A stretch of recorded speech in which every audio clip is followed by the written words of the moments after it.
இப்போதான் டிவில எல்லாம் போட்டு காமிச்சாங்க. விஜய் கூட சொன்னாங்க, அண்ட் வாசு சார கூட சொன்னாங்க பூஜையில் இந்த மாதிரி நான் சொன்னேன் அப்படின்னு சொல்லிட்டு. நண்பர்களே, நான் ஒன்று சொல்லிக்க விரும்புகிறேன்.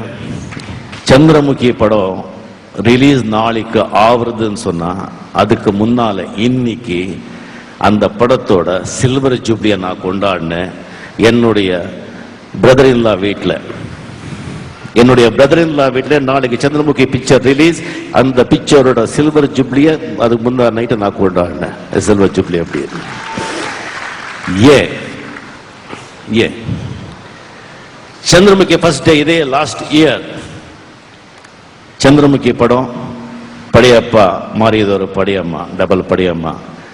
சந்திரமுகி படம் இல்லை, இது ஒரு காவியம். தமிழ் திரையுலக வரலாற்றுல இது ஒரு பேரு, சந்திரமுகியோட பேர் நின்றுடும் சொன்னேன். ஏன் சொன்னேன்? கேசட் விழாவில் நான் யானை இல்லை குதிரை டக்குன்னு எழுந்திருப்பேன் அப்படின்னு சொன்னேன். நான் யானை இல்லை குதிரை, நான் எந்திரிச்சேன். ஆனா ஓட வச்சது நீங்க, நீங்க Vasu sir, Sivaji Productions, technicians, fans, press, ஜனங்க, நீங்க ஓட வச்சீங்க. சரி, எந்திரிச்சு நிக்கிறதுக்கு சக்தி வேணும் இல்ல? எந்திரிச்சு நிக்கிறதுக்கு சக்தி கொடுத்தது பாபாஜி, என்னுடைய கடவுள் பாபாஜி, என்னுடைய குரு சச்சிதானந்தர். ஏன் பாபா படம் எடுத்தோம், ஓகே இப்படி ஆச்சு. அதை பத்தி நான் அவ்வளவு கவலைப்படல, ஏன்னா பாபாஜி தான் கவலைப்படணும்.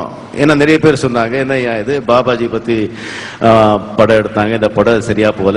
அந்த மகானுக்கு வந்து ரியலா சக்தி இருந்திருந்தால் இந்த படம் ஓட்டிருக்க முடியாதா அப்படின்னு சொல்லிட்டு சச்சிதானந்த்ஜி என்னுடைய குருநாதர் ஃபர்ஸ்ட் டே ப்ரீவியூக்கு வந்த பிறகு கொஞ்சம் அடிபட்டு ஹாஸ்பிட்டல் அட்மிட் ஆகி அவர் சொன்னாங்க, அதுக்கப்புறம் சில விஷயங்கள் பத்திரிகை படிச்சு it should not have happened, it should not happen அப்படின்னு சொன்னாங்க.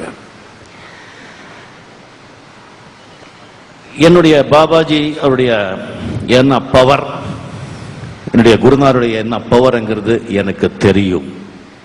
அதனால்தான் நான் கான்பிடென்டா இந்த படம் இப்படி ஓடும்னு சொன்னேன்.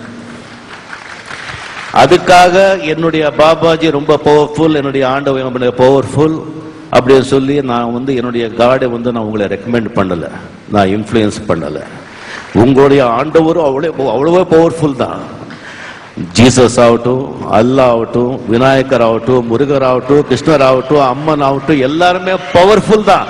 எங்க அவங்க பவர்ஃபுல் ஆகுறாங்க சொன்னா நீங்க எந்த அளவுக்கு நம்பிக்கை அவங்க மேல வைக்கிறீங்கிறதுல தான், எந்த அளவுக்கு நீங்க அவங்களுக்கு நம்புறீங்க அதுலதான், எந்த அளவுக்கு நீங்க வந்து அவங்க கிட்ட உங்களுடைய ஒப்படைக்கிறீங்க அதுலதான்.